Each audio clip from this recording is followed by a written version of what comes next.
Hello everybody, welcome to the 4th episode of Collegeville Conversation. As always, I'm your host, Jason Phelan.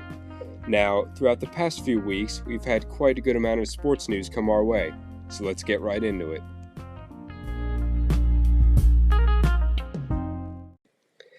If you haven't heard about Anchor, it's the easiest way to make a podcast. Let me explain. It's free, there's creation tools that allow you to record and edit your podcast right from your phone or computer. Anchor will distribute your podcast for you, so it can be heard on Spotify, Apple Podcasts, and many more. You can make money from your podcast with no minimum listenership. It's everything you need to make a podcast in one place. Download the free Anchor app or go to anchor.fm to get started. Now, we can finally say that the wait is over and the MLB and the Phillies are back. I've got pretty high hopes for the Phillies this year, considering they made a couple of great signings in Zach Wheeler and Didi Gregorius.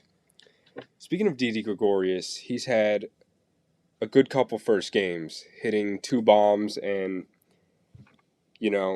showing a lot of promise with his glove. And when they signed Didi Gregorius, it was probably my favorite signing of theirs this offseason because it gives us another bat in a way, and I knew he was a great fielder, so it gave us a little bit of insurance in the batting order, and, it's just always good to have another bat. And with this, my prediction was going to be that the Phillies were, if they didn't win the division, they were at least going to finish second in the division because I just don't think that the Mets are better than them. The Mets, they've obviously got better pitching than the Phillies in DeGrom and Syndergaard, and pitching is just one thing that the Phillies have been ignoring, which is it doesn't sit right with a lot of Phillies fans, and it's just been a reason that they've lost games because the bullpen just can't get it done when our starters such as Aaron Nola have quality starts. And even if our bats are going, the bullpen always found a way to blow it, and it just holds them back. And it's just if they want to contend in the playoffs, then they've got to bolster the bullpen. Obviously, I know David Robertson is hurt right now, so is Sir Anthony Dominguez. But yeah, it would really be helpful to get those two guys back. And the Phillies, I'm actually watching the game right now as I'm doing this episode. They've got to get things going against the Marlins, because in a 60-game MLB season, you have to get going right away. You can't slack around. You can't stall. Because, it's so tight. The race is going to be so tight, especially in the NL East, if they want to keep up with the Braves at least. But, yeah, I think they can get it together, but they have to do it quick, because if they can't win this series against the Marlins, which they are losing right now, 9-5 in the 3rd game of the series, then I just hope that they can get it together, because the next 4 games they have the Yankees, which are arguably the best team in the league. That Garrett Cole signing is it patched up a need that they needed. They needed another starting pitcher to complement that amazing lineup that they have with Aaron Judge and Stanton. And I just think Phillies got to get going right away. But, however, the one positive thing about this right now is the emergence of Phil Gosselin all of a sudden. Phil Gosselin yesterday, 3 for 3, 2 home runs, first multi-homer game from a Philly since Brad Miller of last year.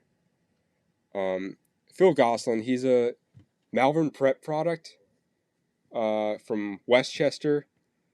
And, he's going to be I think he's going to be pretty. I think he's going to be pretty good for us. Just if he keeps up this kind of production, obviously. And I think Bryce Harper, he can. I feel he'll hit at least maybe 20 homers, at least 15 in the shortened season. And going back to the bullpen, not only is the bullpen a need, the Phillies really they need to re-sign JT Realmuto. I mean, you can't just let the best catcher in baseball walk, possibly, if they don't re-sign him. And I think that if they don't re-sign him, then a lot of people are going to be at Clintack's neck. And how about that monster home run that JT Realmuto had yesterday? It was just straightaway center field. You just love to see it. I just, along with many other fans, hope that they can come to an agreement and sign him to a huge contract extension, keep him on the Phillies for the foreseeable future. Because you can't, like I said, you can't just let the best catcher in baseball walk. You know, it'll do nothing but hurt the Phillies in the future. As for the starting rotation, you know, I think Nola will be fine. It's the first game of the season. He had a pretty quality start, I would think, until the fifth inning. But other than that, I thought he did pretty well. He struck out a handful of guys, and you know, it's the first game of the season. You got to give them a little bit of time to get going, but he's got to get going soon. Zach Wheeler, I thought he had a great start on yesterday. I mean, solid 7 innings, only allowed 1 earned run. He too struck out a handful of guys. Got a lot of double play balls too. You love to see that. If he keeps up this amount of success, great starts in the future, then you know it's going to be well worth the money that we spend for him. Jake Arrieta. I hope that Jake Arrieta can, you know, turn around, put out more quality starts than he has been. Obviously, we're not going to get 2015 Cy Young Award Jake Arrieta anymore because you know that was just 5 years ago, and he's starting to get up there in age a little bit. But you know, I think he too will be fine. I hope he continue to put out quality starts. Vince Velasquez, I never really saw him as a starting pitcher. I still don't think he is a starting caliber pitcher, but I think they should just do what they did with Nick Pivetta and, you know, move him to the starting rotation. I would like to see them call up Spencer Howard, to be honest with you. Spencer Howard, Bryce Harper has vouched for him. He's got some good stuff. He's shown that in the summer camps. Yeah, I hope he can be in the starting rotation as possibly as soon as this year. You know, and I think that if he lives up to the hype, he'll really help the Phillies. Zach Eflin, I hope he too can put out more quality starts. He's not really that consistent, but he can give you a quality start every now and then. But you know, I think the starting rotation can be better, of course, like every other Phillies fan thinks. But Spencer Howard, I would definitely love to see what he can do when he gets up here in the majors, along with Alec Boehm. Actually, I would love to see Alec Boehm up here in the majors too, very shortly, because he's been crushing it in the minor leagues, giving out 21 home run, 80 RBI seasons, along with batting around 300 to 290 range. But yeah, I would love to see those guys up here in the major leagues with the Phillies one day. I hope Andrew McCutchen can also rebound from his injury and continue to be good. I know he continued to be good, of course, but I just hope that he rebounds, has a good season in the 60 games, and really helps the Phillies. And of course, the bullpen just has to get better. But I think Hector Neris is a pretty good closer for us to have. But yeah, I'm really excited for the Phillies, and I'm excited to see what they can do for this season. Another thing that I wanted to talk about for a little bit was the fact that Patrick Mahomes got paid. Um, his contract extension is worth $477 million over the course of 10 years. It includes another $26 million in potential bonuses, which would make it $503 million in total. It's the richest contract in sports history, which surpasses Mike Trout's 12-year, $426 million contract. Patrick Mahomes is arguably the best quarterback in the NFL. He plays for the Kansas City Chiefs. I think he does deserve a deal like this, especially considering the numbers he's put up in the past few seasons and the fact that he's led the Chiefs to a Super Bowl victory last season. But with this, the Chiefs, they're investing a lot of their salary cap into him, and you got to keep in mind that it is good to have a quarterback that is as great as Patrick Mahomes is. He is a pretty game-changing quarterback with his mobility and his arm strength.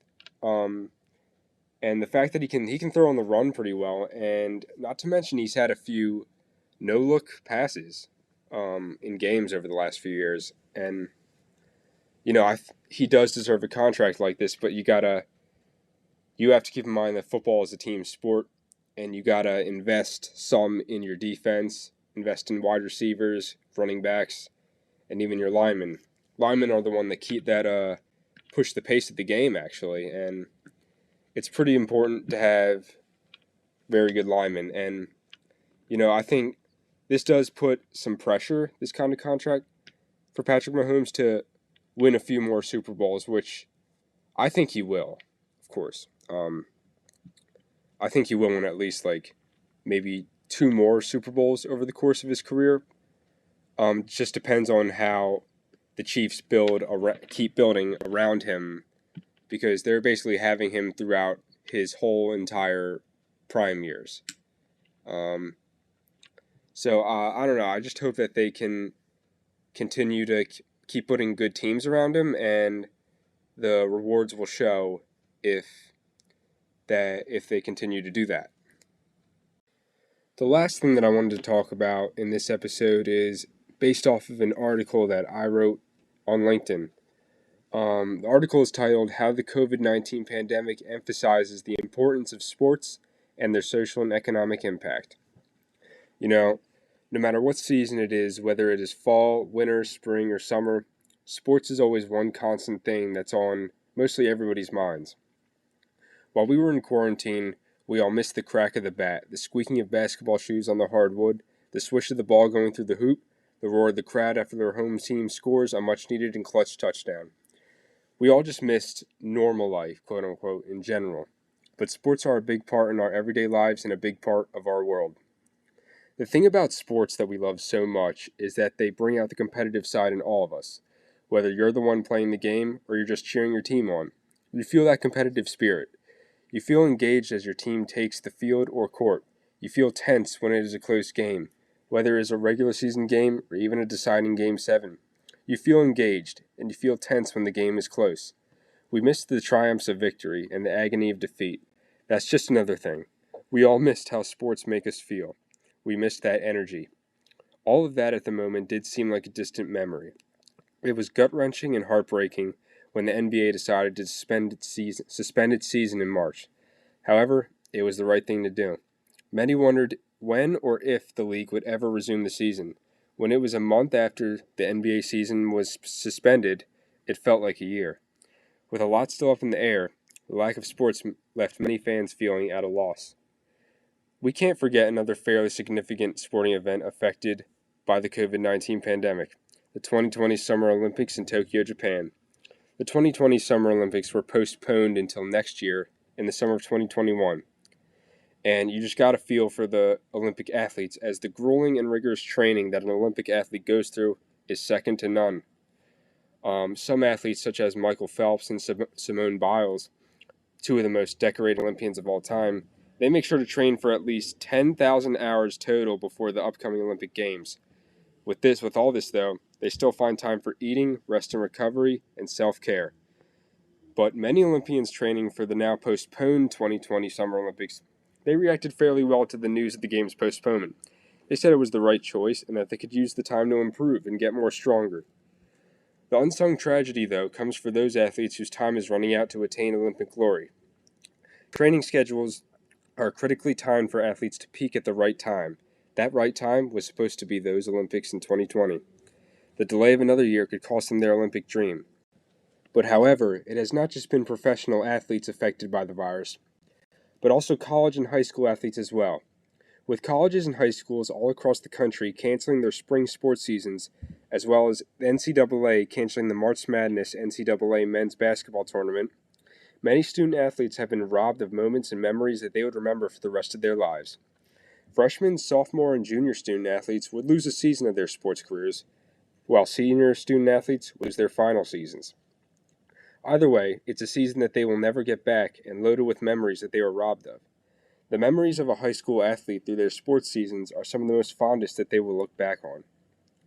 Now, going on to the economic impact that COVID-19 is having on the sports world as well. It's just as present as the social impact that I described. It has been described as a low blow, with United States sports losing up to 92,000 every single minute. The major sports leagues themselves are suffering economically as well. With each fanless game the MLB will play, the league will lose up to 640,000. The economic impact of the postponement of the 2020 Summer Olympics is also very substantial. Had the Olympics taken place this year, the games were projected to bring in $186 billion for the Tokyo economy and $296 billion for the Japanese economy. Sponsors for the games have also been affected by the postponement of the Olympics, with the postponement causing them to lose over $1.8 billion. At the start of the shutdown of sports, it was projected that the sports industry could lose $12.3 billion by mid-June. Jobs in sports have been impacted as well, with 1.3 million sports jobs being reduced or erased. The majority of workers affected were millennial workers around the ages of 25 to 34. Now, with the NBA coming back on July 30th and running scrimmages beforehand, the NHL announcing their return, and the MLB and MLBPA finally coming to an agreement and starting the season towards the end of July and having summer camps, we will finally feel that joy, that suspense, that tensity, that feeling of defeat, and that feeling of success and victory with our favorite teams once again.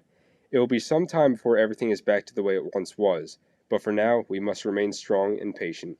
As ESPN once said, we are playing for a different kind of team right now. That team is the millions of healthcare workers and essential workers that work day and night in order to keep our country running and strong. For that, we are endlessly grateful. That's all for this episode of Collegeville Conversation. As always, I'm